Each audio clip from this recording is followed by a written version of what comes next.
Bonjour à tous et bienvenue dans ce nouveau format et ce nouvel épisode du podcast. Donc c'est un format qu'on apprécie tous autant en spectateur qu'en créateur. Donc on a décidé de s'initier à ce format-là. Et donc c'est le premier épisode de podcast du PLCC. Donc le PLCC, qu'est-ce que c'est et qui nous sommes? Nous sommes une association de force située sur Chambéry. Et le meilleur moyen pour nous soutenir, c'est de pouvoir adhérer à notre club, donc en tant qu'adhérent ou tout simplement en venant pratiquer avec nous sur Chambéry. Donc c'est simple, toutes les informations sont en description pour pouvoir nous soutenir et nous accompagner. Et ce sera avec plaisir qu'on pourra vous accueillir. Aujourd'hui, je ne suis pas tout seul, je suis accompagné de plusieurs personnes qui vont se présenter également. Donc aujourd'hui, présentation de base, je suis Edgar Baquet, athlète en moins de 66 kg et actuellement en déplacement avec tout ce beau monde pour les championnats de France Open. Et je vais laisser les personnes ici présentes se présenter. Mademoiselle. Alors, moi, c'est Elisa. Je suis en moins de 57 kilos depuis un an, puisqu'avant, j'étais en moins de 52. Du coup, moi je me présente, je m'appelle Quentin Fébricy. Je suis athlète aussi en FA depuis 2 ans, en 93 kilos. Je suis aussi le président de l'association PLCC. Ok, moi c'est Enzo. Je suis athlète en moins de 74 en junior. J'ai 20 ans et ça fait à peu près un an et demi que je fais de la force. Ok, et merci à tous pour ces présentations. Les sujets qu'on va évoquer aujourd'hui, principalement comment on en est arrivé à pratiquer ce sport-là, les petits conseils qu'on va pouvoir donner aux différentes personnes qui cherchent à pratiquer et à débuter la force, et puis après divers sujets sur lesquels on va pouvoir dériver et débattre entre nous.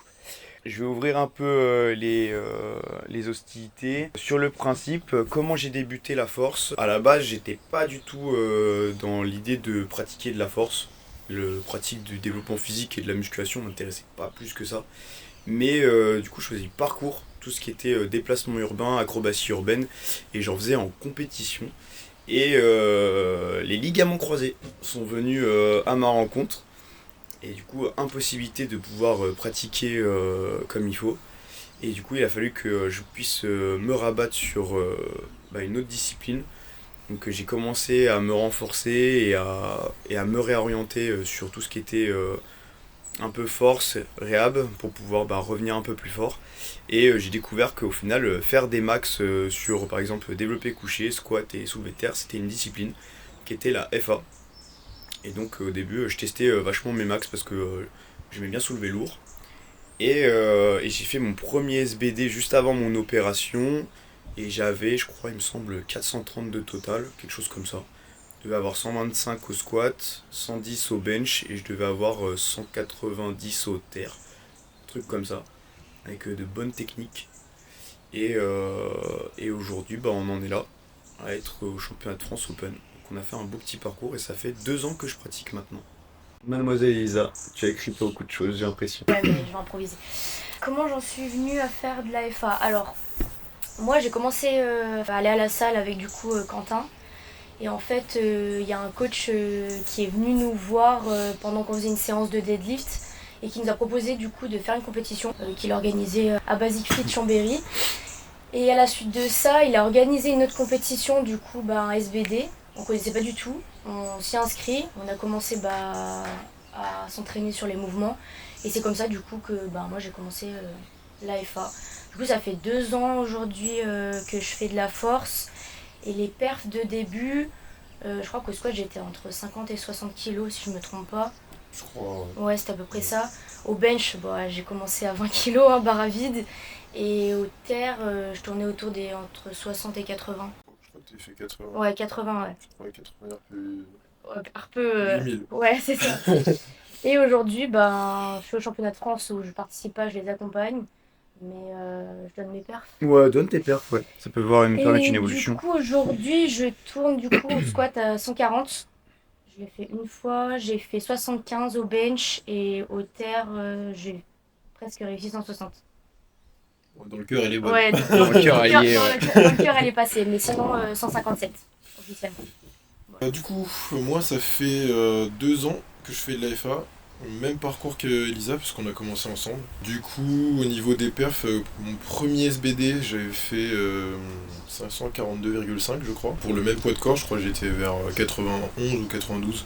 Développé couché à 120, je crois. Et 242 au terre. Donc plutôt des bonnes barres pour commencer à la force, je pense. Pas trop mal, ouais. Mais, Ça faisait combien en total? 542. 542. Ouais. C'est pas mal, ouais. Après, j'avais eu un passif au niveau de la muscu, j'avais fait l'armée aussi pendant 5 ans avant, donc on va dire que je débutais pas le sport. Mais voilà, je commençais à la FA avec ça. Et j'ai fini avec un meilleur total à l'entraînement à 800 kilos pour, je crois que j'étais à 94 kilos, je crois. Et avec un squat, je crois, à 275, un bench à 170 et un terre à 355. Le record de France à cette époque, il est à 340. Il est toujours à 340 d'ailleurs. Mais bon, je pense que ça va vite changer. Pas par moi spécialement, mais ça va changer, je pense. Alors moi, mon histoire est assez particulière, hein. Avant que je commence la FA, j'étais du coup adhérent en salle de muscu. Je faisais de la musculation depuis 3 ans. Et au fil des années, je m'amusais à vraiment vouloir soulever lourd sur les exos de la FA. Je savais pas que ça existait.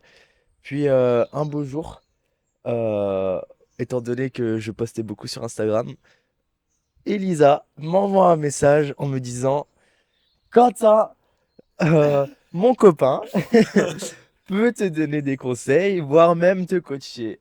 Au final, aujourd'hui, on en est là, Quentin me coach. Et c'est comme ça que j'ai débuté la FA. Au début, pour vous dire un peu les perfs et tout ça, j'avais 160 au squat, d'ailleurs, qui est toujours ma bête noire. Le squat, c'est horrible, le squat, je déteste le squat, hein. Mais depuis le début, c'est ce qui me hante et on fait tout pour travailler dessus. 160 au squat, high bar bien profond, 125 au bench et 220 au deadlift avec des sangles, mais 220 au deadlift. Et ouais, C'est ouais, pas ouais. mal, Mais je suis prédisposé à faire du deadlift, hein. Mais moi, je n'étais pas en tradi, contrairement à toi. Tu vois, j'étais en sumo directement. Ouais, ah ouais, t'étais Ouais, en j'étais sumo. direct en Ah, sumo. ok, ok. Et mais je l'avais tiré, mais elle était dégueulasse, mais Mais elle était t'avais déjà montante. fait des périodes où t'étais en tradi quand Oui, même. Oui, oui, mais c'est avant. C'est T'avais fait 200 avant. en tradi, non, je crois. En fait, en tradi, j'arrivais pas à passer 200. Mon max, c'était 190. Ah ouais. Et j'avais tellement une technique de merde que, genre, impossible de passer 200. Et je me disais, ouais, c'est à cause de la ceinture et tout. Tu sais, au début, tu connais pas. Tu sais, tu te dis, comme tous les adhérents de muscu, de base, c'est ouais, c'est la ceinture, c'est pour ça ils sont forts, ça protège les lombaires. Et puis, je suis passé en sumo par curiosité. Et en plus, on disait, entre guillemets, que c'était plus simple. Étant donné que j'ai des bras de 3 km de long, ça m'a beaucoup aidé. Directement, je suis passé en sumo, je suis allé à la salle, j'avais 190 de max. Directement, j'ai fait 205 x 2. Comme ça. Je fais, waouh. Et du coup, après, je me suis dit, bah vas-y, je vais tester un max. Et j'ai pété de 20. Ça fait, quand tu fais le total, ça fait 505. 505. Ouais. Pas très loin du cul. C'est vraiment pas mal, hein. Ouais. En fait, c'est vraiment pas mal pour Non, commencer. l'évolution, surtout- elle est vraiment surtout belle, hein. vu le poids que tu faisais. Ouais, je faisais 69 kilos à l'époque. Je tournais entre 69 et 70 vu que je connaissais pas les KT. Du coup, j'étais vers là et j'ai fait 505 de total. Ce qui était pas mal. Bon, à l'heure d'aujourd'hui, on travaille surtout. J'ai passé combien? J'ai passé 2,25 au squat à l'entraînement. J'ai passé 155 à l'entraînement au bench et 305 récemment au deadlift à l'entraînement. On va peut-être tout faire péter d'ici samedi, hein. On sait jamais. Ah, c'est On vrai. sait jamais. On sait jamais. Enfin bref, on en est là aujourd'hui. Et bah, ça fait de belles présentations, de belles perfs. Je vais évoquer mon évolution, parce qu'au final, je vais même pas évoqué mon total actuel. Et je vais pouvoir permettre de transitionner après sur le sujet suivant. Donc pour ma part, j'étais pile durant une période de ligament croisé, quand j'ai fait mon pré-SBD. Donc moi, le squat, ça a été le mouvement le plus compliqué sur lequel je débutais, parce que je faisais du terre depuis déjà un moment. Parce que c'est là où on pouvait soulever le plus lourd, donc c'est ça que je trouvais marrant. Le développé couché, c'était un mouvement sur lequel j'avais quand même pas mal de frustration, parce que la barre des 100 kg, c'est quand même une barre symbolique. Donc c'était une barre que je voulais passer. J'ai très rapidement progressé quand j'ai compris comment on bench. Et le squat, avec toutes les blessures que j'ai eues entre Osgood-Schletter, toutes les tendinites que j'ai pu avoir au niveau du genou, les blessures que j'avais avec mon autre sport à côté au niveau des déchirures, par exemple à l'ischio que j'ai pu avoir, là avec les ligaments croisés, j'ai fait 125 au squat avec genre no depth, avec un ligament en moins. Ah, les ligaments c'est surcoté. Ah ouais, c'est surcoté. Comment on peut ouais. faire, hein, sans ligament. Mais ouais, c'est pas à mon avis une chose à refaire. Non. Mais je suis quand même revenu très très vite et en l'espace de, on va faire simple, en l'espace d'un an, je suis passé d'un squat sans ligament, no depth, pas du tout standardisé, très compliqué, à 200. À la fin de l'année, quand je suis revenu de mes blessures, j'ai fait 200 au squat. Donc plutôt satisfaisant et j'avais validé un bon 190 au bout d'un an post-op en compétition. Ça c'était pas trop mal. Et ouais, la première année, entre le premier SBD que j'ai fait sur ma blessure jusqu'à ce que je revienne, j'ai fait plus 150 sur mon total. Et je suis passé de, je crois, 425 à 570 de total, minima France actuel, qui vont pas tarder à changer à mon avis. Ouais. Et Le mec a pris un gap, il a pris presque 100 kilos, même plus. 150 150 kilos à peu près sur mon total. Le collègue il voulait c'est France. Oui, mais c'était un peu l'objectif de la qualif, donc c'était pas mal. Qualif où on s'est rencontrés d'ailleurs, tous ensemble. Ouais, Effectivement. Et à l'heure actuelle, on va voir comment ça se concrétise sur le plateau, mais entre ma qualif et maintenant, on sera quasiment à un an en plus, donc 2 ans de pratique. Ouais, on est au-dessus des 600 kilos à l'heure actuelle. C'est moi le bébé. Moi ça fait 1 an et 4 mois je crois, moi je suis un novice dans la pratique. Ouais, Ça c'est vrai fait que tout. c'est toi, c'est En toi le vrai, plus jeune. quand on parle Ça de fait vous quoi, ça deux- fait 1 an et demi toi? Moi, je sais pas, j'ai commencé en juillet l'année dernière. Ouais, donc ça fait 1 an et demi, ouais. Un an et Donc demi. ouais, et moi je suis à 2 ans, parce que j'aurais commencé octobre-novembre. ouais. Après, faut Après, dire la vérité, on est tous Ouais, on égoïstes. est tous des novices. Non, mais Ouais, genre, c'est vrai. On est dessus. le petit protégé. Avec les petits 2 ans de. Ouais, enfin, des anciens. C'est vrai que sur le principe, on peut pas forcément genre. D'ailleurs, ça c'est une question quoi pour se poser, c'est à partir de quel moment on peut vraiment considérer qu'on est genre débutant, intermédiaire ou expert dans la discipline. Ah, mais on en parlera, on en parlera. Tu veux parler maintenant? Bon, on peut en parler maintenant. Moi, si tu veux, je peux te donner une première approche. Ouais. C'est que pour moi, je pense qu'on commence à être. Ouais, pardon. Pour moi, je pense qu'on commence à être on va dire, intermédiaire dans la FA quand on a fait un certain nombre de compétitions. Je ne donnerai pas spécialement de nombre de compétitions. Qu'on a aussi une approche par rapport aux règles. C'est-à-dire qu'on connaît les règles un peu plus que genre il faut avoir la depth au squat. Ouais, genre vraiment la standardisation Ouais, genre vraiment la standardisation Des règles. des règles, mais genre vraiment en termes de. Toutes les règles quoi. Ouais. Genre tout ce qui peut être reproché. Ouais, au final, genre voilà. tout ce qui va être susceptible d'être en fait aux règles d'arbitrage quoi. Voilà. L'ensemble Mais- des règles d'arbitrage et des Voilà, cartons. exactement. Pas forcément les cartons, Ouais. mais en gros, savoir que si par exemple tu prends un bleu, Ouais. tu sais à peu Oui, près tu sais pourquoi pourquoi, t'as pris ouais. un bleu, tu vois. T'es pas là en mode comment ça se fait. C'est quoi un bleu? Non mais Ouais. c'est vrai, t'en Oui, vois, non, mais c'est vrai, t'en vois c'est des vrai. fois, ils sont en compétition, même des fois aux France, hein, où Ils comprennent pas, ils ouais. prennent un carton, ils savent pas pourquoi ils ont pris un Ouais. carton. Après, même, je pense, comme l'a dit Quentin, quand il parle, je pense, de compétition, faut partir du principe qu'il n'y a pas genre de compétition en particulier. Là, à l'heure actuelle, on est au championnat de France, mais je pense que, dites-vous une chose, c'est que le côté genre niveau veut pas forcément dire, c'est pas parce que demain vous allez au monde que ça fait de vous un expert dans la discipline. Ouais. Je pense qu'à partir d'un certain nombre d'années d'expérience et nombre d'années dans le milieu compétitif, il y a le côté genre intermédiaire et expert qui va être pris en ligne de compte. Si la première année vous avez la chance de pouvoir enchaîner genre tout un tas de compétitions internationales, ça fera pas forcément de vous un expert, même loin de là justement. Bah ouais, quand tu Et- prends l'exemple d'Alan, par exemple, le petit en 53, Ouais, il a fait première compétition régionale, il est allé aux France, il est allé au monde et ouais, il a tout fait la même année. il a fait Ouais. Europe, non? Il n'a pas fait Europe. Non, il a pas fait Europe, mais il, Il a a fait. fait- Il est arrivé régional. premier régional, premier France, premier monde. Ouais, Et pourtant, ça fait 1 an. hein. ouais.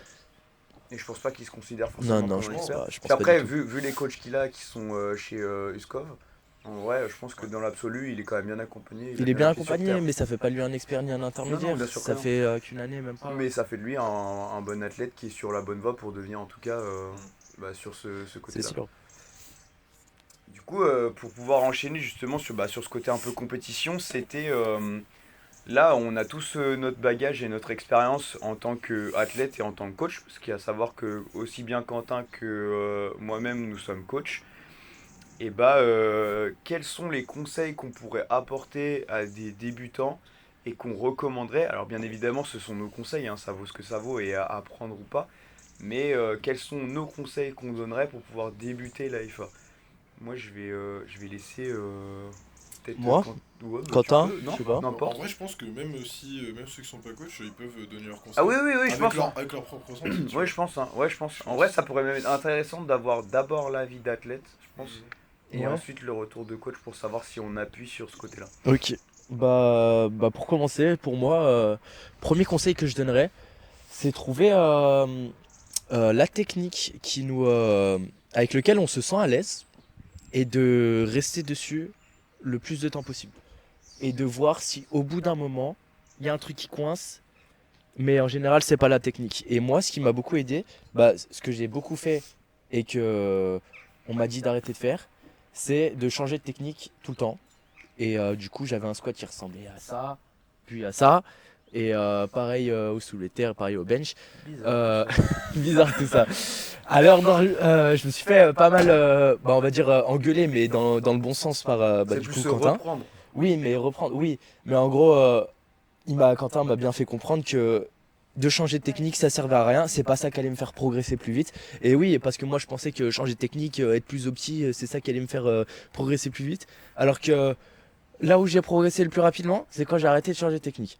Du coup, pour ma part, je dirais l'arrêt de changement de technique, trouver une technique qui nous convient. Et surtout que, au final, pendant ta période où tu changeais tout le temps de technique au squat et au développé couché, enfin pas au développé couché, et au terre, bah c'est là où ton bench il a pris un clic, mais de ans, je pense, je me souviens, je sais pas, tu venais de passer 140. Ah Et oui. genre, Ah, mais oui, mais c'est sa transition en plus. tu venais de passer 140 et je crois que un mois après tu le triplais, je crois. Ouais, non, mais Tu c'est triplais 140 genre un mois après. c'est parce que en fait, Genre- du coup, au bench, je me suis toujours senti bien. Ouais. Et j'ai jamais trop changé de technique. J'ai changé 2-3 trucs avec les poignets et tout, mais genre j'ai jamais changé de technique. Et vu que je changeais de technique au squat et au deadlift, et ces lifts là prenaient entre guillemets du retard et j'avançais pas et même je reculais sur le squat et euh, et le bench je touchais pas et bizarrement c'est ce qui m'a fait ce qui a avancé le plus vite. Ah, il faut quand même savoir que dans l'absolu, genre l'AFA c'est quand même genre trois mouvements qui sont quand même très techniques dans l'absolu. Ah oui, Aussi bien le squat, le bench et le deadlift. En particulier, bon, le bench je trouve qu'il est quand même plus technique que les autres mouvements. Mais en fait, il y a forcément genre des paramètres et des facteurs techniques sur lesquels on va pouvoir jouer. Et ce sur quoi Enzo était parti, sur le fait de voilà, avoir genre une technique sur laquelle on est à l'aise, c'est partir du principe qu'il y a toujours des améliorations à faire, mais que l'idée c'est que d'une séance à l'autre, d'une répétition, d'une série à l'autre, votre technique elle soit la plus reproductible possible dans l'absolu et au début, parce que c'est vraiment sur ces facteurs-là que vous allez pouvoir progresser. Parce qu'au moins vous allez garder quelque chose de globalement homogène et vous allez pouvoir avoir des repères surtout. Si jamais vous changez genre tous les jours ou même pendant la même séance de technique, vous allez avoir aucun repère et vous allez avoir aucun axe d'amélioration parce que vous changez tout le temps. Donc vous allez jamais savoir entre guillemets sur quel facteur vous positionnez pour pouvoir progresser. Ouais, puis j'aimerais rajouter un truc, c'est que même quand on change pas de technique et qu'on garde la même, en fait il y a toujours certains points de votre technique que vous allez toujours devoir retravailler tout le temps pour que en fait ça devienne automatique. Donc même quand on change pas de technique, il y a toujours du travail à faire sur notre technique qui va nous permettre d'aller plus loin.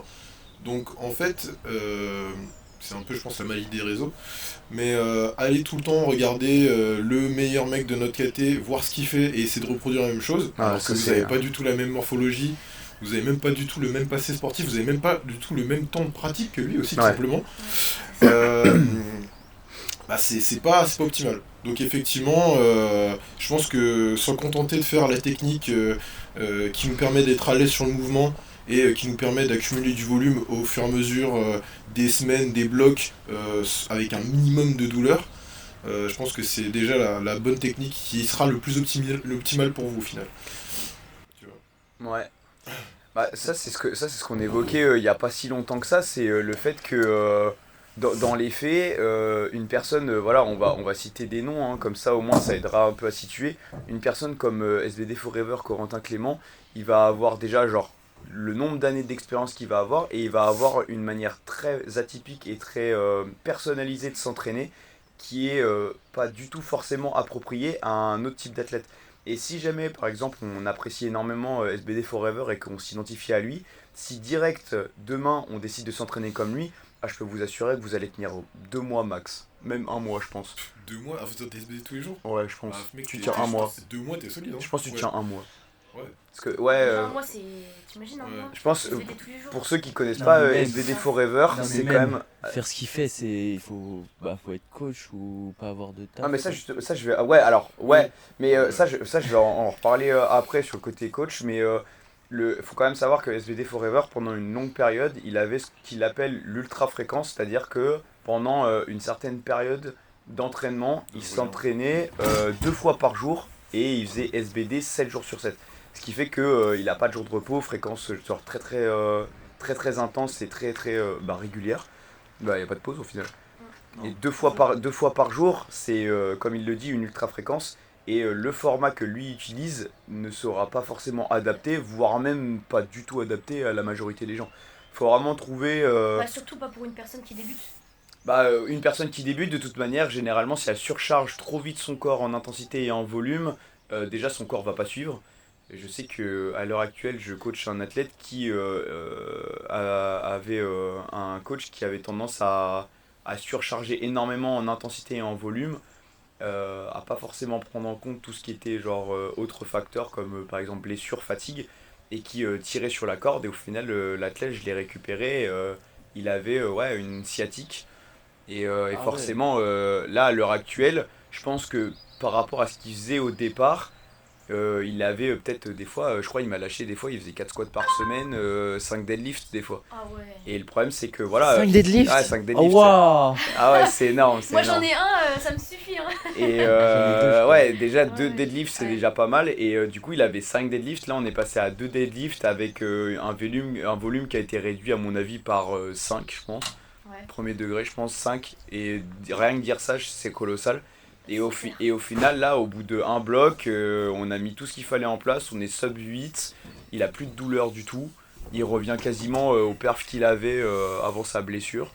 Et du coup, ouais, on est sur une belle On peut progression. dire que tu es un bon coach. Ouais, on peut dire que je fais les choses, on va dire, comme il faut et comme il me le semble.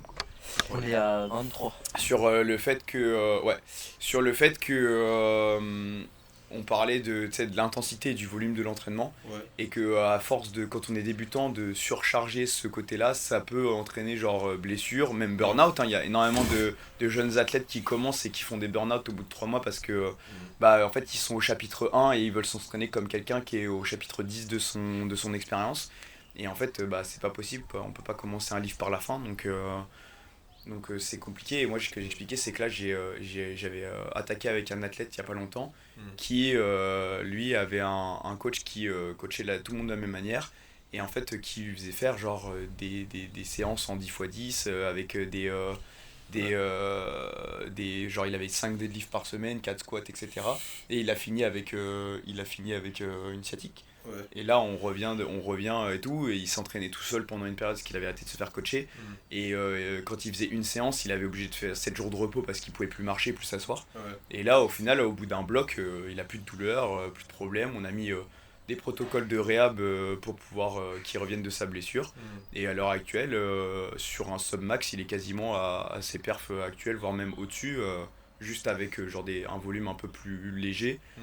Et sur des tranches de répétition un peu plus grandes, mais il est quasiment au retour de ses performances, quoi. Et toi, Elisou, nous t'avons pas entendu sur les conseils que tu donnerais aux débutants. Moi, pour une personne qui veut débuter, je pense que il faut vraiment être sérieux quand on s'entraîne à la salle. Ah c'est vrai, on l'évoque pas, c'est vrai. Je pense que vraiment, quand vous allez à la salle, vous faites le travail, c'est pour vous. Il n'y a personne d'autre qui pourra le faire à votre place. Donc vraiment, il faut que vous soyez... Ouais, mais quand tu dis sérieux, il y a aussi la régularité. Oui, c'est Alors, ça. Ouais, régularité, Parce que puis après... moi je connais des gens, hein, ils vont à la salle, t'as 4 séances par semaine. Moi je suis à 4, mais il y en a, ils ont peut-être 5 séances par semaine, ils ont qu'à 2 tu vois. Oui, oui, C'est... mais après c'est pareil, genre le côté investi et être discipliné, ça veut pas forcément dire genre s'entraîner genre 6 heures comme certains peuvent le faire Oui, non, ça peut être totalement 1 heure de séance. et avoir mais... 7 séances par semaine, ça sert à rien, genre faut trouver le volume qui nous correspond. Mais ouais, comme tu l'as dit, ouais, vraiment être investi dans ces séances, c'est-à-dire que... Et puis aussi le fait de prendre du plaisir. Oui, oui, bah carrément. C'est quand même genre la base d'un sport, c'est quand même vraiment prendre du plaisir dans la discipline et dans ce qu'on fait. Si jamais on va à la salle et qu'on trouve que c'est une corvée, forcément il y a un problème. Et par rapport à ça, je sais pas, quand par exemple tu prends un coach, tu discutes un peu de tes objectifs avec le coach. Si le coach il te trouve par exemple une fréquence d'entraînement que par exemple t'as choisi et un format genre bench squat, enfin, un truc comme ça, avec ton coach et que au bout de 2-3 semaines tu te rends compte que ça colle pas avec ton style de vie parce que soit les séances sont trop longues, soit tu peux pas faire autant de séances que tu pensais dans ta semaine, des trucs comme ça. Ça je pense que c'est important de communiquer avec le coach avant que ça devienne problématique. Tu vois ? Je pense dans les faits, en fait c'est même primordial parce que l'idée c'est que la personne elle prenne du plaisir et qu'elle progresse dans sa discipline. Si forcément les deux s'implantent pas, il va forcément y en avoir un qui va être plus pesant ou qui va être contraignant dans sa vie. Et je pense que ce soit toi aussi bien que moi, quand on communique avec les athlètes qu'on a dans l'absolu, on fait toujours en sorte que le planning, enfin même les séances d'entraînement en fait, soient adaptées au planning de vie et au quotidien en fait. Bien sûr, ça je suis d'accord avec toi. Mais par exemple, je te donne un exemple, c'est que des fois, ton coaching te dit rien. Oui. Il te dit rien de spécial. Et pour toi, tu penses que tout se passe bien. Oui, et au final, au bout d'un moment, il te dit oh putain, c'est chiant, là je fais trop de machin. Et après, du coup, tu lui demandes depuis combien de temps c'est comme ça. Ouais. Et il te dit ouais, ça fait 1 mois que je suis en galère. Ouais. Et t'es en mode Ouais, il faut vraiment communiquer avec le coach. Si tu m'avais dit ça 1 mois en arrière. Oui, c'est sûr qu'on aurait pu faire les adaptations. J'aurais pu faire les adaptations et ça se trouve, t'en serais pas là maintenant. Ouais, c'est vrai. Après, peut-être que c'est à moi de demander aussi, mais aussi, si la personne me dit pas, tout va bien. La base, en fait, c'est vraiment les valeurs que je prône de toute manière dans mes coachings, c'est quand même communication, compréhension, confiance et bienveillance. Et le problème, c'est que vraiment le côté communication et compréhension, c'est vraiment la base. Et le côté confiance, c'est vraiment le fait d'être transparent les uns envers les autres pour pouvoir avoir les choses qui conviennent, que le coach il dise quand il y a des choses qui vont pas. De toute manière, le coach il est là pour dire quand ça va et quand ça va pas. Surtout quand ça va, mais aussi pour quand ça va pas. Et quand ça va pas, c'est pas forcément genre les choses négatives, c'est plus des axes d'amélioration à avoir. Et ou mettre des garde-fous. Voilà, par exemple, Enzo, il évoquait tout à l'heure, quand il changeait régulièrement de technique, le coach, il est également là pour mettre les garde-fous et pour dire là, attention, tu commences à t'égarer un petit peu et tu vas, entre guillemets, genre dans la mauvaise direction. Ça permet de réorienter l'athlète. D'ailleurs, justement, en parlant de ça, moi, si je devais quand même donner des conseils à des débutants, au début, on a tendance à se baser vraiment genre sur ce qu'il y a sur les réseaux. Les réseaux, dans l'absolu, dans le principe, c'est quand même quelque chose de relativement incroyable parce que c'est une source d'information assez vaste. Mais dans les faits, il y a quand même énormément d'informations qui se contredisent tout le temps. Et le problème, c'est qu'il y a des informations qui se contredisent, il y a des informations qui sont fausses.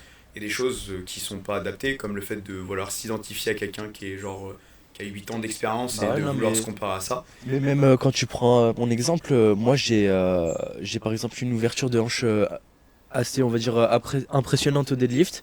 Et j'ai des tonnes de messages en DM Instagram, alors que ça fait 1 an que je fais de la force, mais j'ai des tonnes de DM qui me disent comment tu fais pour avoir une ouverture de hanche comme ça, comment tu t'échauffes, qu'est-ce que tu as fait pour avoir ça, alors que j'ai rien fait, c'est juste ma morphologie, et c'est comme tu viens de le dire, ça sert à rien de vouloir reproduire les techniques que tu fais sur les réseaux. Ça c'est le côté entre guillemets un peu propre à chaque sport et un peu injuste avec le sport, c'est on va forcément avoir au bout d'un moment des facteurs de morphologie et génétique qui vont être pris en compte, et en fonction de ta génétique et de ta morphologie, tu vas être plus ou moins prédisposé à être fort sur un tel ou tel mouvement, voire même à être fort dans la discipline dans l'absolu.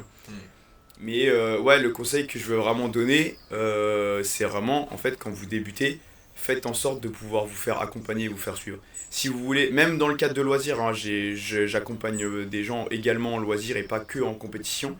Vous voulez progresser, prendre du plaisir à l'entraînement et éviter de faire un burn-out comme les 3/4 des athlètes qui débutent l'AFA à l'heure actuelle, faites-vous accompagner, faites-vous suivre, ça va vous permettre de mieux vous orienter et de vraiment pouvoir aller dans la bonne direction pour pouvoir prendre du plaisir à l'entraînement et progresser comme vous le souhaitez. Moi, je voulais rebondir par rapport au réseau. Je pense aussi, quand vous êtes à la salle, il faut arrêter d'être sur son téléphone. Enfin, je veux dire, vous avez des objectifs. Même si vous ne faites pas de la compétition, vous avez des objectifs à atteindre. Et juste posez votre téléphone et faites le taf. Enfin, personne ne le fera à votre place, quoi. Donc, je pense vraiment que ça, c'est un gros souci. Surtout chez les jeunes, on a nos portables avec nous. Au lieu de mettre notre temps de repos, on va sur les réseaux, on scrolle un peu, on prend trop de temps de repos justement, et en fait ça nique la séance, quoi. En gros. Surtout qu'on est là, on se dit ouais bah c'est pas grave, je fais de la force, je peux prendre 10 minutes. 10 Non, mais minutes. c'est vrai. Non, mais Mais- c'est vrai que la force c'est quand même un sport sur lequel les temps de repos sont quand même Oui, beaucoup on plus peut longs. prendre des temps de repos un peu plus longs, mais genre, ce on que a je veux tendance dire à c'est trop vite que s'égarer. on en allant sur s'égare son trop vite téléphone. et on se dit c'est pas grave parce que je fais de la force.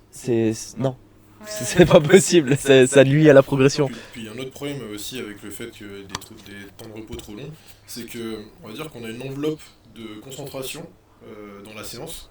Ah, je suis d'accord. On a une enveloppe qui nous est donnée au début de la séance de concentration, et cette enveloppe-là, elle n'est pas extensible au maximum.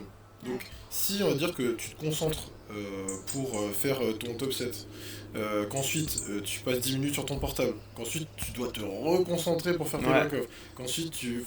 En Ouais, fait, c'est pas optimal mentalement, du tout, ouais, c'est ça. progressivement, tu vas pas te rendre compte, mais tu vas te fatiguer, et tu vas finir par bâcler ta séance, et imaginons, tu as utilisé toute ta concentration pour le squat, et ensuite tu dois faire ton bench. Bah là, moi ça m'est arrivé plein de fois au début quand j'ai commencé. En fait je faisais mon squat et après j'avais plus de jus, pas spécialement au niveau de l'énergie mais moralement pour faire. Ouais, c'est ça. mon- En fait, mon ta bench. séance elle dure dans le temps, Elle était et en fait t'as insupportable. plus envie, en fait, t'es plus dans le truc, t'es plus dans la séance Exactement. en fait. Et juste tu décroches et t'as juste plus envie de t'entraîner, quoi. Et du coup tu fais de la merde, tu fais pas de la qualité. Déjà, je sais pas pour vous, mais dans les faits, genre, le côté, genre, bon, ça, c'est sûr qu'on a tendance à très rapidement s'évader de sa séance quand on va sur les réseaux et à vite sortir du mood de l'entraînement, c'est vraiment ça. Et déjà, je pense qu'il y a un facteur, alors je sais pas si vous l'avez, moi j'ai pas mal travaillé dessus quand même, c'est l'intention, c'est vraiment ça, c'est l'intention et l'investissement qu'on va avoir entre son top 7 et ses back-off. Ah ouais. Généralement, on a genre, surtout quand on arrive sur des fan blocks, on a genre des grosses barres quand même qui sont indiquées sur les top 7. Le top 7, ça va quand même être ce qui se rapproche le plus des barres qu'on va pouvoir faire en compétition. On va genre vraiment être à fond investi, à s'énerver à se hyper pour son top 7. Et dès que le top 7 il est passé, genre redescendre de hype, redescendre du focus, et du coup au final les top 7, les back-off ils paraissent genre très lourds, très difficiles, parce qu'au final l'investissement qu'on mettait, il est beaucoup moins important que sur le top 7. Alors que justement, les back-off ils sont hyper importants en fait. Bah c'est ce que j'allais dire, en Ouais. fait, c'est que les back-off, c'est à la base c'est série de travail. C'est ça. Et ce qui fonde réellement genre votre total, votre technique, qui va développer votre potentiel, c'est pas forcément le top 7, mais c'est principalement les back-off. Ouais, c'est ça. Et le renfo aussi. Les renfos. Moi, je sais que quand j'ai commencé la FA, j'avais tendance à souvent bâcler mes renfos parce que ça me faisait chier, quoi. Je veux dire, ma séance elle durait 1000 ans parce que j'étais sur mon téléphone. Mes renfos, j'avais pas envie de les faire, je comprenais pas à quoi ça me servait. Et au final, aujourd'hui, même si j'ai que 2 ans, je me dis, mais en fait, les renfos c'est hyper important. Et si vous débutez, faites vos renfos correctement et mettez de l'intensité. Parce que vraiment, si tu fais ton renfo juste pour faire ton renfo, ça sert à rien.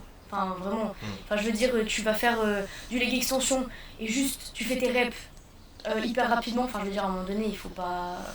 Je sais que j'ai vu un post dernièrement quand on parlait, c'était si jamais en tant qu'athlète et que vous avez un coach, hein, vous avez des renfos et que vous filmez pas vos renfos, ou que même vous les filmez, vous envoyez pas à votre coach, pensez que si vous les envoyez, même de temps en temps, vous filmez une série de renfos, vous l'envoyez à votre coach il va quand même pouvoir faire un retour sur vos renfos, et en fait vous allez peut-être vous rendre compte que vous avez de la marge sur vos renfos et que vous poussez pas assez fort, parce que c'est pareil, la notion d'intensité, la notion de RPE, la notion de vraiment d'investissement que vous allez donner sur vos renfos, même c'est pareil, en soi c'est comme la notion de RPE, tant que t'as pas genre fait peut-être un AMRAP ou un truc comme ça, la notion de RPE et la capacité que tu vas avoir à pousser sur ton...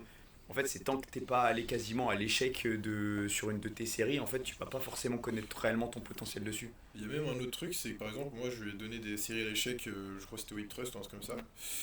J'en ai donné 2. Et en fait, bah, elle pensait être à l'échec.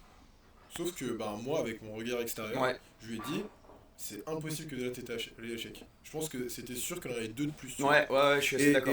Et en fait, et ben, du coup, ça s'est vérifié genre la semaine d'après, où en fait, comme elle avait jamais réellement été à l'échec, tu vois, et que du coup, ben, là, je l'ai accompagnée pour que vraiment elle aille jusqu'à l'échec, bah en fait, du coup, par exemple, quand ça commençait à ralentir, que ça commençait à brûler vraiment très fort, tu vois, et ben à ce moment-là, elle se dit, bah, moi je dois être à l'échec, ou alors je dois avoir une rep de plus. Ouais. Sauf Mais en qu'en fait, ouais. réalité, ben en fait, la plupart du temps, je pense que pour beaucoup de gens, vous n'êtes jamais réellement allé à l'échec. Parce que ce qui veut dire, c'est que l'échec musculaire, c'est-à-dire que tu as envie de faire le mouvement, tu as l'intention, tu donnes tout ce que tu as, mais Tu ça peux ne pas bouge ouais, pas. c'est ça. Ouais, non, Bah, mais, Ça bouge pas. ouais, mais quand tu regardes, bah, moi, avec du coup, mon passé de Go Muscu, j'arrivais justement à être à ce fameux échec, mais quand, du coup, des fois, on s'entraîne ensemble avec Quentin, et il se peut que, ok, j'arrivais à être à l'échec, mais je faisais mal les mouvements. C'est-à-dire que, surtout, il m'a corrigé beaucoup sur le fait de retenir la phase excentrique, c'est Ouais, ça? ouais. La phase excentrique, et que je faisais pas du tout. Et ça a genre fait dégringoler les charges que j'avais mis, ça a fait dégringoler les reps, et vraiment, t'as l'impression que maintenant je m'entraîne, mais vraiment avec des charges de, mais, je sais pas, d'un mec qui débute la muscu, mais l'intensité et le Mais nombre, c'est ça, et puis même ta technique, elle est tellement. ouais, la technique est beaucoup mieux. C'est ça. Et du coup, en plus, je le vois du coup sur le physique, et je le vois même au niveau du ressenti, Mhm. et c'est beaucoup mieux. Ouais. C'est mieux, et puis du coup, bah, comme tu utilises des charges moins élevées, on parle de ta story là, comme tu utilises des charges moins élevées, et bah, le risque de blessure est moins grand, tout simplement. C'est ça. Et oui. Il y a Ouais. quoi dans cette story? Non, mais parce qu'on Ah, on mais parlait sur. on parlait du risque de blessure avec l'amplitude. Ouais, Ah, sur l'amplitude, ouais. Mais bah forcément, quand on utilise une meilleure technique, eh ben, on va souvent se rendre compte on peut mettre moins lourd qu'en utilisant une technique approximative. Et en plus, en utilisant une meilleure technique, on va plus facilement recruter le muscle qu'on recherche à recruter. Je parle pour des renforts, hein. Et du coup, ben, si on recrute le muscle qu'on recherche à recruter en utilisant moins lourd, et ben, bah, du coup, on réduit aussi nos risques de blessure, Ouais, bah oui. tout simplement. Parce que, ben, je vous donne l'exemple, par exemple, souvent au développé couché haltère, je vois souvent ça. Des mecs, ils mettent genre 40 kilos par main. Ouais, mais ils font des demi-reps. Ils font des demi-reps comme ça, la tête qui se lève, ils tremblent dans tous les sens, ils font ça, ils font des. Il n'y a aucun contrôle. Et à la fin, tu vois que le mec il est à deux doigts de s'arracher l'épaule quand il pose quand il pose des haltères. Mm.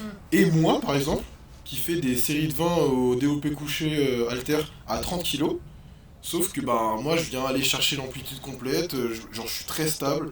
Enfin, en gros, j'ai une bonne technique.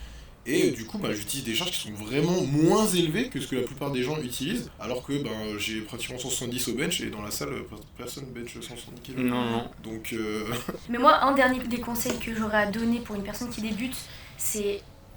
L'AFA, c'est dur. Vraiment, c'est hyper dur. Du coup, il faut pas se plaindre. Genre, vraiment, vous allez galérer. Nous, on est là, on a 2 ans. C'est tout le temps dur. Quand on va faire pour des top 7 à RP9, bah, on va pas être là. Ah, trop bien, c'est hyper léger, machin. Enfin, ça va être dur. Donc, dans tous les cas. c'est vrai qu'il y a forcément un moment dans votre programmation où bah, ce sera dur, il faudra un peu forcer. Ouais, c'est ça. Il y a forcément un moment où il va falloir se battre contre la Bah, balle. de toute manière, c'est ce qu'on évoquait sur les renfos. En fait, dans l'absolu, il va forcément falloir que vous sortiez de votre zone de confort et que le côté mental, il passe au-dessus, quoi. C'est-à-dire que si jamais vous avez pas... Alors, on demande pas, genre, d'avoir genre un mental, genre, à se casser les dents et à savoir grind pendant 10 secondes, hein. Mais faut vous dire que tout d'un coup, il va y avoir des moments où les répétitions, elles vont être dures, la forme du jour sera pas forcément la même tout le temps, voire même, c'est pas forcément, elle sera jamais la même tout le temps. Et en fait, dans ces moments-là, le plus simple, c'est pareil, c'est ce que j'ai dit à un athlète dernièrement. Voilà, il est très investi dans son quotidien, dans le métier qu'il fait. Et des fois, il arrive le soir très tard, à 21 heures, il est lessivé. Il voit le monde qui est à la salle, il n'a pas envie de rester. Et au final, moi, je lui dis, voilà, genre, c'est ton jour d'entraînement. Bah, quoi qu'il arrive, malgré la fatigue, bah, fais le taf que tu as à faire, tu t'adaptes. Et au final, à la fin de au début de la séance, il n'était pas du tout dans l'état d'esprit de pouvoir y aller. Et à la fin de la séance, il m'a dit merci parce que il était vraiment genre refait de sa séance, qu'au final, il s'était adapté et qu'au final, il avait pris un plaisir fou à s'entraîner. Et il faut quand même se rappeler que le sport, bah, il est là pour nous permettre de prendre du plaisir.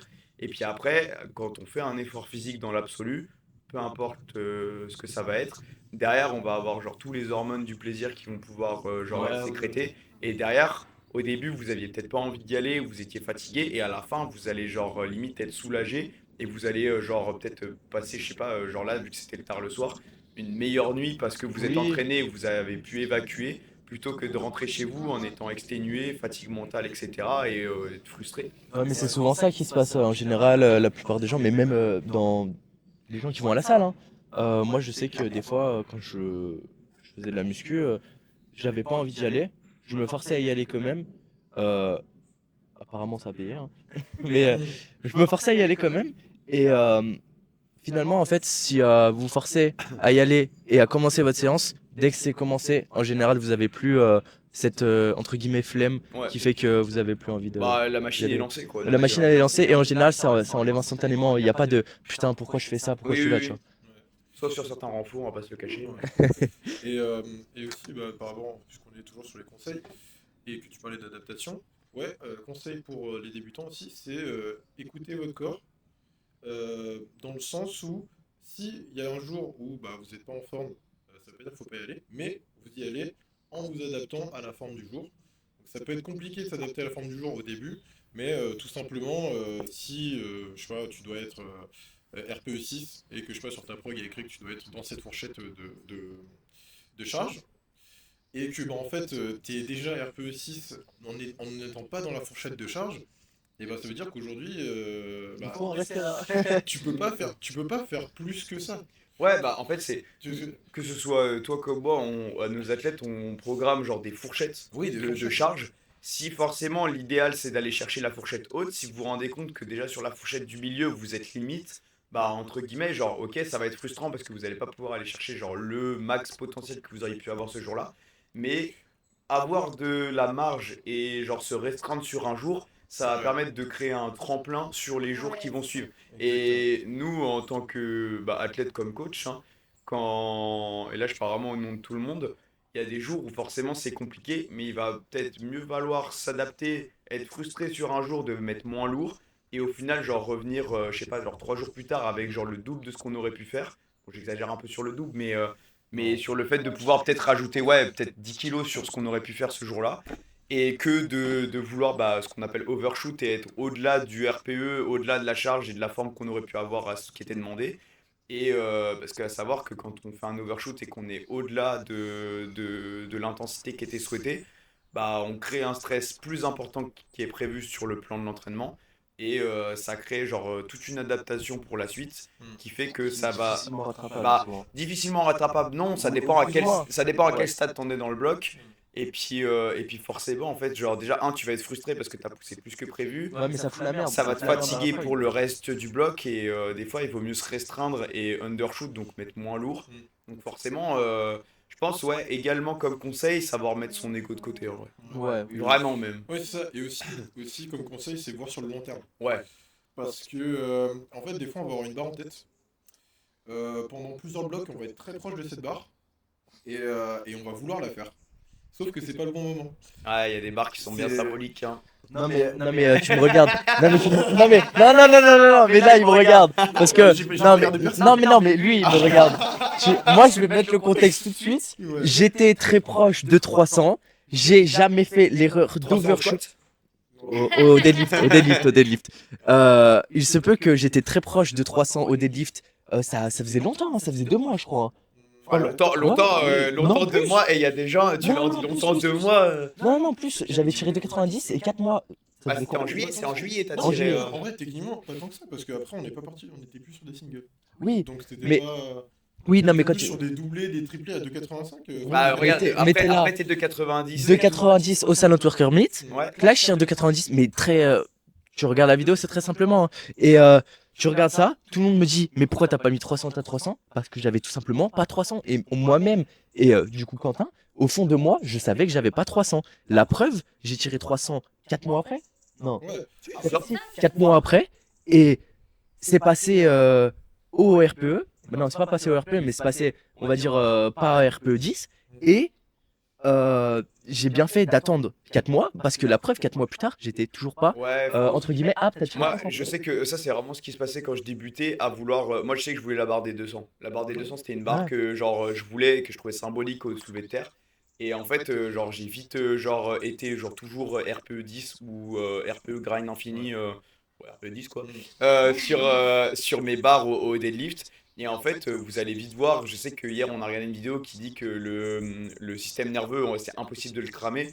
En fait, genre, vous n'allez pas cramer votre système nerveux en mode, genre, demain, vous êtes mort, vous avez plus de système nerveux. C'est plus dans l'aspect où les réserves de nerveux et tout ce que vous allez avoir au niveau du système nerveux, Ouais. en fait, vous allez l'épuiser et ce que vous auriez pu faire à un moment T, bah, vous ne pourrez pas le faire parce que vous avez déjà épuisé, entre guillemets, genre toutes les ressources que vous avez. Et il va falloir recharger ces batteries. Et ouais, un autre truc, c'est que dans une programmation, suivant à quel point vous avez entre guillemets cramé votre système nerveux, le temps de récupération, il sera pas du tout le même. Ouais, Entre un RPE 9 et un RPE 10, c'est en plus entre un RPE 9 et un RPE 10, et suivant le mouvement auquel vous avez fait le RPE 10, ouais. ce sera pas du tout la même récupération, et ça peut être très très frustrant des fois. Des fois, par exemple, si on fait un inter RPE 10 ou RPE 11, genre un fail alors que t'as grind pendant 10 secondes, bah il y a très peu de chances, par exemple, que la semaine d'après, vous soyez bien. Et même des fois, 2 semaines après, vous serez toujours un peu... vous vous sentirez toujours un peu mal.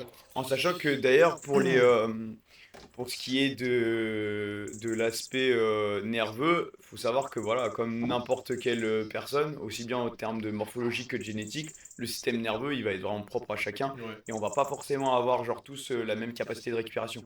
Une personne peut-être que genre, bah on en a parlé hier, hein, une personne qui a peut-être tiré une barre genre qui pour nous va paraître genre RPE 9 ou 10, bah la personne elle va en lâcher genre 3 derrière, on va être là en mode genre comment c'est possible? Et en fait, c'est vraiment parce que les ressources sont vraiment propres à chaque individu. C'est vrai. Et d'ailleurs, sur cet aspect-là, pour pouvoir bien récupérer, comme conseil qu'on va pouvoir vous donner, vraiment, genre, l'alimentation, on parle souvent de la diète du powerlifter, comme quoi, en gros, genre, c'est une diète complètement aléatoire et qui est pas, genre, stricte par rapport à des bodies. Mais dans le cas de quasiment tout le monde ici, on est tous au-dessus de notre catégorie de poids de base. Et en fait, bah, on a tous besoin genre d'avoir une diète quand même un minimum genre sérieuse quand on approche nos compétitions et pour pouvoir se maintenir. Mais surtout quand tu fais un sport à catégorie de poids, t'es obligé Bah oui, voilà, d'avoir dans l'absolu, une oui. sorte de diète. Bah, on dit diète, mais d'avoir une alimentation contrôlée. Ah, Au c'est lieu, ça qu'il faut qu'on au, lieu- parle, ouais, ouais. au lieu de parler diète, c'est alimentation contrôlée, savoir ce qu'on apporte à notre corps et Ouais. ce qu'on dépense. Mm. Parce que sinon, tu peux pas te dire, surtout quand tu commences à monter entre guillemets au haut niveau. Parce que moi, je vais pas le cacher, hein. Moi, je peux dire que les France, c'est du haut niveau. Pas tout le monde arrive à aller au championnat de France. Non, c'est vrai, faut quand Et même remettre un peu d'or oui, sur oui, cette faut compétition. mettre oui, un peu d'or, comme tu dis. Mais quand tu arrives entre guillemets au haut niveau, il faut pouvoir contrôler sa diète. Parce que si tu te inscris à une compétition bah, du coup nationale dans une catégorie de poids, il faut savoir que c'est pas comme au championnat régional. Tu ne peux pas, si tu n'arrives pas au poids, changer ta catégorie. C'est-à-dire que moi, ça m'est arrivé, Ah ouais, d'office, ouais. ouais, ça m'est arrivé début d'année là, 2024. J'avais les championnats de France junior en 66. Je suis arrivé à la compétition, j'arrivais pas à faire le poids, j'étais à 67.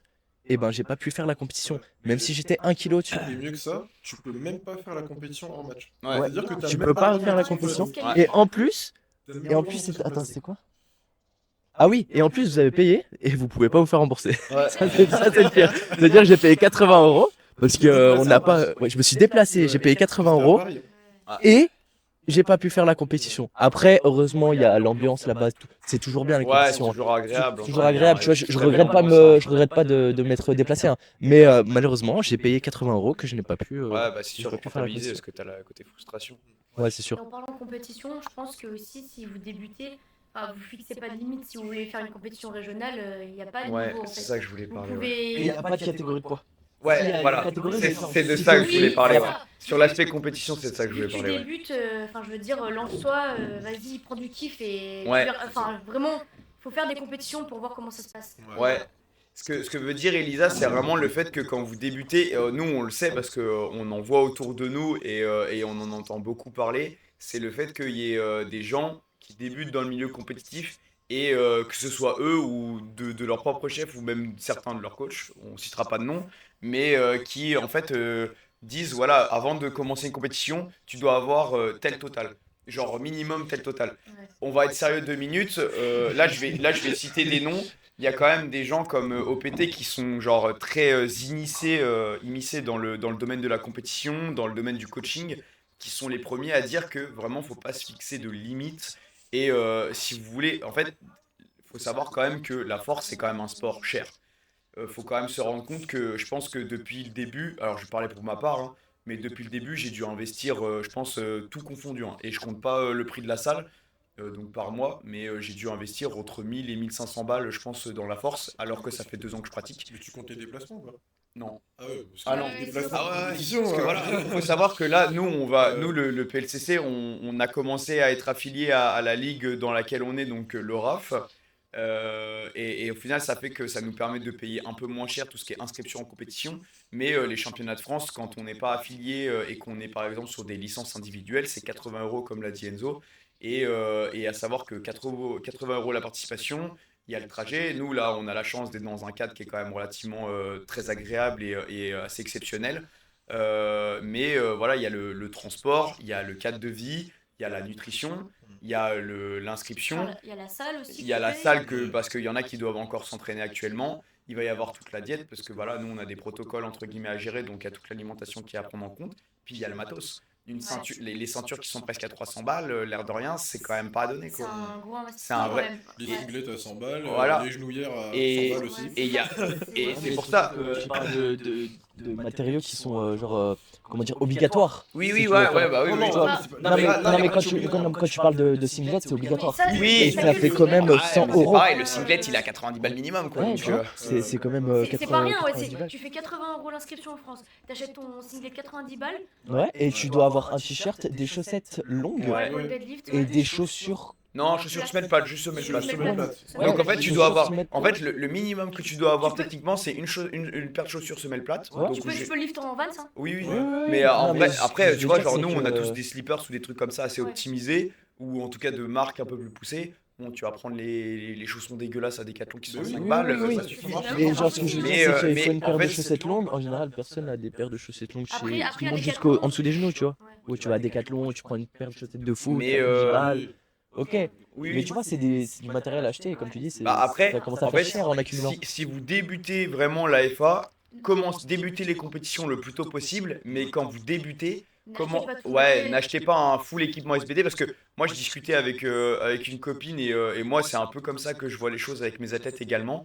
Quand vous débutez la force, vraiment déjà pratiquer et développer votre technique sans matos. Au début, mettre une ceinture, mettre des genouillères, vraiment ça n'a aucun intérêt. Même à un certain niveau, Enzo, dans un cas particulier où il avait des douleurs au niveau du genou, Quentin, son coach, il lui a fait enlever ses genouillères pour que. Et la ceinture. Ouais, et la ceinture pour que il retravaille sa technique et que le matériel ne camoufle pas une douleur ou un problème particulier.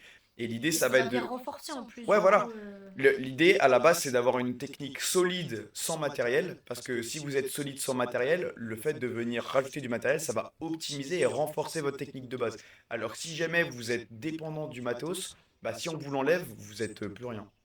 Mais il y a même un autre truc, c'est que si on n'a pas de technique sans matériel, en fait, la matériel ne va pas vous rajouter de la technique. Non. Donc, vous rajoutez des probabilités de vous blesser. Genre, par exemple, on voit ça souvent au deadlift. Oui. Des gens qui mettent la ceinture et qui pensent que la ceinture va leur faire un gainage. Et au final, ils se retrouvent en Ou leur, deadlift. ou leur protéger le dos. Voilà, Voilà, alors que protéger, pas du tout, en fait. protéger le dos. C'est- Et on voit qu'en fait, il n'y a aucune mise en tension. Ouais, Dès qu'il commence à tirer la barre, parce que là, c'est vraiment du tirage. Alors, que Ouais. vraiment, le soulevé de terre, c'est vraiment un mouvement de pousser-tirer. Ah, c'est poussé-tiré, ouais, c'est poussé, vraiment la tiré, double mais il y notion. a une notion de pousser que beaucoup de gens oublient. Et vraiment, tu vois, ils se mettent. En plus, ça me fait rire parce qu'en général, ces gens-là, ils se mettent en position, ils sont cambrés. Ouais. Ah, c'est la peur du dos rond, hein. Ils Ils sont cambrés et puis après ils le tirent, dos fait ils dans le tirent sens. ils tirent la barre et après, hop là, La ils se canne à pêche. transforment en chat noir. Ah, c'est la peur du dos rond, hein. Et en fait, ces gens-là, ça se voit qu'ils se reposent sur leur matériel. Ouais, Parce c'est que normalement, vous êtes censé savoir faire du deadlift sans ceinture. Et aussi savoir faire un deadlift du coup en tradi aussi, parce qu'on parlait de ça.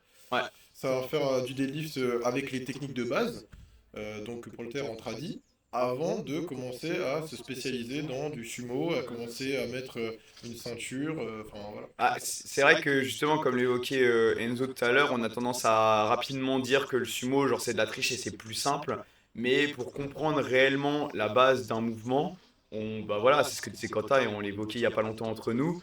La base quand même de ce qui va permettre de comprendre un minimum la technique au deadlift, c'est de quand même passer par du tradi, qui va quand même apporter genre l'ensemble des notions, tout ce qui va être slack, donc la mise en tension globale du corps, la mise en tension de la barre, le hinge, donc le placement des hanches et la fixation des hanches, et puis le fait de pouvoir réellement se redresser. Parce que bah, le deadlift, c'est quand même plus une extension de hanche que tirer avec ses épaules. C'est une extension de hanche. Ah ouais, c'est vraiment une Il y extension de hanche. a pas de... C'est une extension de genou et de hanche. Et, Voilà. et en fait, comprendre d'abord par le tradi, c'est ce qui va, entre guillemets, vous permettre de progresser, puis de progressivement transitionner vers du sumo, si c'est un mouvement qui vous correspond un peu plus en termes de morphologie, par exemple.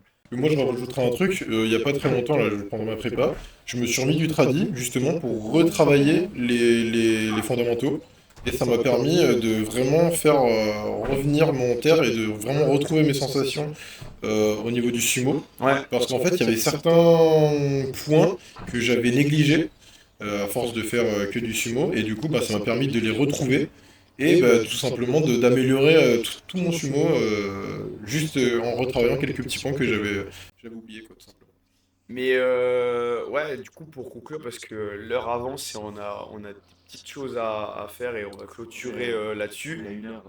Ouais, je pense que vraiment pour finir sur le conseil compétition, c'est n'attendez pas particulièrement, ne commencez pas à dépenser des 100 et des 1000 dans du matériel à tout va, parce que généralement c'est ce qui se passe, hein. Le cas typique c'est une personne qui débute, qui s'achète l'équipement full SBD, Moi qui le premier, hein. ah ouais, Moi le ouais. premier. J'assume, hein. Toi, Moi t'es je un suis mec des arrivé. réseaux aussi. Mais non, mais je suis un mec des réseaux. Non, Mais moi, prenons une personne non, mais- lambda qui commence Prenons après une- un mois, elle achète direct son équipement. oui, USB. non, mais après, je dirais, C'est exactement ça. même au Ouais. niveau. Non, mais après, moi je dirais là-dessus. Moi je dirais là-dessus, ça dépend aussi comment dire, les moyens de chacun. Oui, Moi je sais que je suis très aisé. J'étais très aisé. Oui, non, mais Ça va. après, il avait déjà fait de la muscu, mais une personne qui Oui. commence totalement la FA mais sans. même, Ouais, non, mais je sais même pas si tu regardes. Non mais moi j'étais très aisé et c'est ce qui m'a permis de tout acheter et la preuve ça a entre guillemets rien changé parce que ça veut pas dire que Regarde. je sais plus faire mes C'est mouvements pas ça qui sans. t'a fait gagner des kilos. Non c'est pas ça qui m'a fait gagner 10 Non, kilos, bah c'est ça le pire. Mais regarde, on va prendre quelqu'un comme Paul, bonjour si tu passes par là, qui est un de mes athlètes que je coach, etc. À la base, il était sur une démarche de loisir. Il nous a vu sur notre prépa France, ça l'a hypé de fou pour pouvoir commencer les compétitions. À l'heure actuelle, je lui ai pas demandé d'acheter une ceinture, d'acheter des genouillères ou même des bandes de poignets. La seule chose que je lui ai demandé, c'est de prendre des slippers parce que au moins il a une paire de chaussures à semelle plate et ça lui permettra d'arrêter de lift en chaussettes.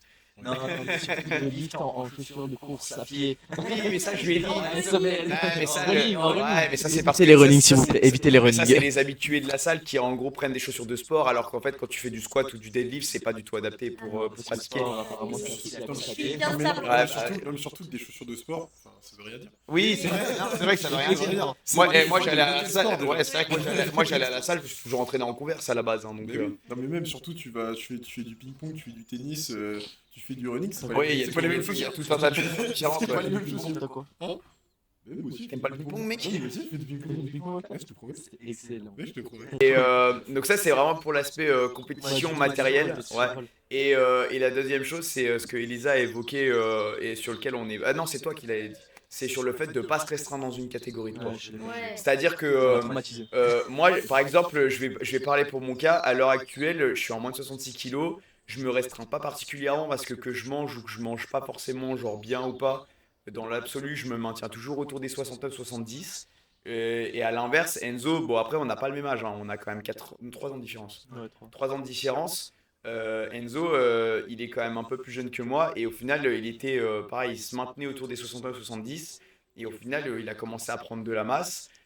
Il se restreignait énormément dans sa catégorie de poids à vouloir rester en 66. Ça lui a fait défaut et ça a été clairement genre le dernier message qu'il lui fallait pour monter de KT. Et résultat des courses, t'as pris combien de poids en 4 semaines? quand tu regardes. Combien de poids sur le total? Ouais, non, le total de la balance. Du coup, allez, je tournais dans les 68,5, 69. J'ai pris 70, 71, 72 et demi, ouais, 3 kg et demi. Ouais. Cette semaine. Non, je suis pas monté à 74 parce qu'il y a eu des fois, j'étais à Après, Oui, mais ce que je veux dire, c'est la après. vérité, c'est que t'étais déjà à 71 presque. Ouais. Avant. Parce que quand tu mangeais vraiment à ta faim, t'étais obligé de monter autour des 71-72. Ouais, 72 quand je voulais manger à ma faim, genre quand je voulais manger normalement, on va dire, même, Ouais. tu vois, en mangeant bien, Ouais. mais juste en mangeant. Il faut vous rendre compte quand même que moins de j'ai 66 fait- kilos, ça veut dire qu'il est quand même 6 kilos au-dessus de la KT, c'est quand même colossal, hein. Surtout Ouais. que l'air de rien, voilà, par exemple Quentin qui est en 93, son poids de forme il va être quoi, arrête-moi si je me trompe, mais autour des 96-98.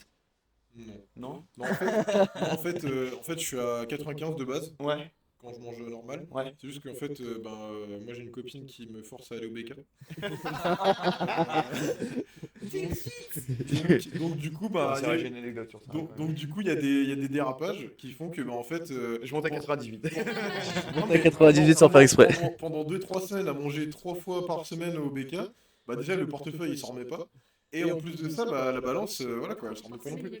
Et bizarrement, quand genre à 1 ou 2 mois des France, j'ai recommencé à manger normalement sans aller au BK. Oui, c'est ce que Bizarrement, tu m'avais mon dit, poids, ouais. il est descendu Ouais, c'est vrai, ouais. direct à 95 sans rien faire. Ouais. Alors que j'avais un mariage et tout, enfin genre voilà quoi. Ouais, c'est vrai. Ouais, ça, je pense qu'on en parlera dans un autre podcast, mais c'est sur l'aspect apport calorique, je pense. Ouais. Faudra qu'on en parle. Mais ouais, ne vous resterez pas dans une KT parce qu'au final, Enzo, il était longtemps, enfin, il est longtemps, non, pas forcément longtemps, mais il est quand même resté pendant le tout début de son expérience en FA. Il est resté en 66 et au final, voilà, c'est ce qui s'est passé. Arrivé au championnat de France jeune, impossible de perdre du poids parce qu'il était bloqué à 67. Et malgré tous les efforts qu'il a voulu faire et que les choses que son coach a mis en place, son poids ne pouvait plus descendre et ça le mettait en danger. Donc au final, ça a été stoppé et au final, à l'heure actuelle, il est monté et il se maintient entre 74 et 76, quoi. Et surtout, Et il vit sa meilleure vie. Ouais. Best c'est life, pas les gars. parce que vous faites une compétition dans une catégorie de poids que vous allez rester toute votre carrière dans cette catégorie de poids. Ouais. C'est littéralement possible. Surtout, c'est pour ça, moi à l'heure actuelle, j'ai quand même des athlètes qui viennent de passer en junior et qui étaient en sub-junior. Quand vous êtes dans des catégories d'âge aussi basses, si vous n'avez pas genre d'enjeu particulier, genre de qualification ou même genre de niveau podium ou même qualification genre nationale, inter, etc. qui se joue. Chercher à faire des protocoles ou à se restreindre dans une catégorie, ça va vraiment plus vous nuire dans votre progression. J'aimerais rajouter un truc, c'est que même si vous avez des objectifs dans une KT qui sont atteignables, sachez que ce sera temporaire. Si vous êtes junior, c'est sûr et certain. Et encore plus en sub-junior. Oui, Ouais. encore plus en sub-junior, que peut-être que vous allez avoir des objectifs en, je sais pas, en moins de 47 ou en moins de 53 pour les sub-juniors. Ouais. Mais ce sera temporaire. Parce que au bout d'un moment, comme il a fait Alan, au bout d'un moment, vous allez devoir monter de KT. Ouais. Là, il est fait en 59 Ouais, voilà. Open là, en plus. Vous allez devoir monter de KT parce que tout simplement, vous allez vous développer physiquement. Vous allez vous développer physiquement tout simplement en vieillissant. Et en fait, ce sera plus possible de maintenir le poids que vous aviez quand vous aviez 16 ans ou 17. Ouais, là actuellement, j'ai une athlète qui est en 63 et qui aimerait passer en 57. Et c'est ce que je lui ai expliqué. Et en fait, ça a été un peu de discussion parce que forcément, après, il peut y avoir genre des complexes par rapport au poids ou au côté morphologie et au côté genre comment on se sent dans son corps. Mais si par exemple naturellement vous n'arrivez pas au poids de corps de la catégorie d'en dessous, c'est ce qu'on a discuté, hein, que ce soit avec elle ou même entre nous, hein, c'est plus l'idée de l'orienter et de la conseiller pour lui faire comprendre que se restreindre dans une catégorie ou chercher à faire un protocole pour atteindre une catégorie non naturellement, c'est-à-dire par l'intermédiaire d'un protocole de cut, au final ça va plus la pénaliser qu'autre chose et nuire à sa progression en sachant qu'actuellement il n'y a pas d'enjeu de qualification ou de compétition particulier. Ouais, autant prendre du plaisir en compétition et être dans une catégorie au-dessus et puis. Ouais. Ça fait qu'au final, pour elle, ce sera un entraînement supplémentaire, une expérience en compétition supplémentaire, et ça va permettre, entre guillemets, de pouvoir réajuster pour la suite et de savoir comment on va pouvoir faire pour les fois d'après. Ah oui, et surtout, retenez quelque chose. Si vous êtes fort, peu importe la catégorie dans laquelle vous serez, vous performerez. Ouais, c'est vrai Ça, c'est Mais c'est ça quelque se chose de voit. Mais véridique. en fait, ça se voit avec les mecs à l'international qui sont dans une KT depuis je sais pas combien de temps. Oui, oui. Ils passent en KT au-dessus et les mecs ils sont au même niveau. Ils sont même. Genre, Bah, Le mec qui est en 74 et qui a passé en 66 pour oui, oui, il y avait un mec. Ouais. Non, mais Mais là, c'est même, pas même pareil. si tu prends un niveau plus bas, regarde, moi, j'étais en 66, j'avais les minima Europe, monde même. Là, je suis en 74, j'ai les minima Europe. C'est ok, je suis un peu moins fort, mais c'est parce que je viens de monter. Mais au fur et à mesure, j'aurai les minima monde, Ouais, c'est voilà, sûr. faut quand même pas oublier que on est quand même tous, bah, comme on l'a dit, peu importe l'expérience ou le palmarès qu'on a, genre débutant dans la discipline, et que le total et l'expérience et le potentiel qu'on va avoir se développe pas en 1 à 2 ans. S'il y a des gens qui ont leur niveau actuel, c'est parce qu'ils ont genre presque 8 ans de pratique dans la discipline, voire plus. Ouais, en général. Et je sais que voilà, on écoutait un podcast la dernière fois avec gars de USCOP, Stanley. Stanley Audin, qui au final, lui, a débuté il y a longtemps, hein. Il y a longtemps, et qui au final revenait de blessure, a continué à s'entraîner, à persévérer et à patienter, tout simplement. Et au final, qui a fini au top 3 monde, je crois, Oui. dans sa catégorie cette année. Ouais. Et voilà, au final, Qualifié au World Games. voilà, il est qualifié au World Games. Donc vraiment, faut pas vraiment le proverbe ne pas confondre vitesse et précipitation, c'est quand même vraiment pas une c'est quand même vraiment pas quelque chose à négliger, voilà, et pas déconnant. Et vraiment, ne cherchez pas à vous précipiter et à mettre la charrue avant les bœufs. Dites-vous que vraiment tout va à point qui sait attendre au final. Donc C'est ça. Full proverbe pour finir le podcast. C'est exactement. ça. Eh ben écoutez, si vous avez écouté le podcast jusque-là, on vous en remercie. Sachez que voilà, nous allons clôturer ce premier épisode. N'hésitez pas à nous envoyer des petits messages et à Ouais, des petits commenter commentaires, ouais. exactement pour pouvoir nous donner vos retours. On écoutera et on lira un peu tout ça. Et nous Et donner des sujets sur lesquels vous voudriez qu'on on débatte Ouais, qu'on exactement. débatte, qu'on discute. Merci à vous pour avoir écouté ce podcast. Nous vous souhaitons une bonne journée et à la prochaine dans un prochain épisode. Yes. Allez, salut! Salut!